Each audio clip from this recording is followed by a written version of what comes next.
Hi friends, my name is Ranjitha. I'm studying in 10th class. నేను ఇప్పుడు మీకు వాట్సాప్లో ఫేక్ అప్డేట్స్ గురించి చెప్పతున్నాను.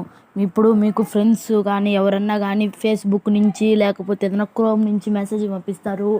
గిఫ్ట్ బాక్స్ లాగా ఉంటుంది, ఆ లింక్ను ఓపెన్ చేయమంటుంది. కానీ అదంతా మీరు ఓపెన్ చేయకండి ఫ్రెండ్స్. అలా ఓపెన్ చేస్తే మన డబ్బులు కట్ అవుతుంది ఫ్రెండ్స్, సరేనా?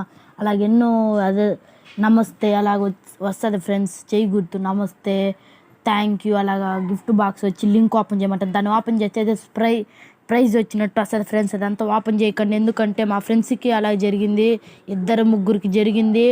డబ్బులు అకౌంట్ నుంచి ట్రాన్స్ఫర్ అయ్యాయి, యాడికైనా తెలీదు. అలాగంతా చేయకండి ఫ్రెండ్స్, సరేనా? మీ ఫ్రెండ్స్కి వీడియో షేర్ చేయండి, సరేనా ఫ్రెండ్స్? అలాగే చేస్తున్నారు ఇప్పుడు. అది లింకులు అంతా మీరు పంపొద్దండి. ఎవరన్నా పంపిస్తే మీరు దాన్ని ఓపెన్ చేయకండి.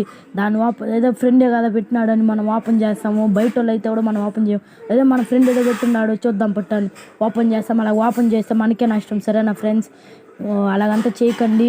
10 మందికి షేర్ చేయండి, వీడియో లైక్ చేయండి, ఛానల్ సబ్స్క్రైబ్ చేయండి. అలాగంతా చేయకండి ఫ్రెండ్స్. మీకు అలాగే ఎన్నోసార్లు మెసేజ్లు వచ్చింటే కామెంట్ చేయండి ఫ్రెండ్స్, సరేనా? అలాగే ఎప్పుడు చేయకండి. లింకులు వస్తే మీరు ఓపెన్ చేయకండి ఫ్రెండ్స్, సరేనా? అలాగ లింకులు ఎప్పుడు వచ్చినా ఏ టైం వచ్చినా మీరు ఓపెన్ చేయకండి ఫ్రెండ్స్, సరేనా ఫ్రెండ్స్? అలాగంతా ఓపెన్ చేయవద్దండి. ఎప్పుడు ఛానల్ సబ్స్క్రైబ్ చేసుకోండి.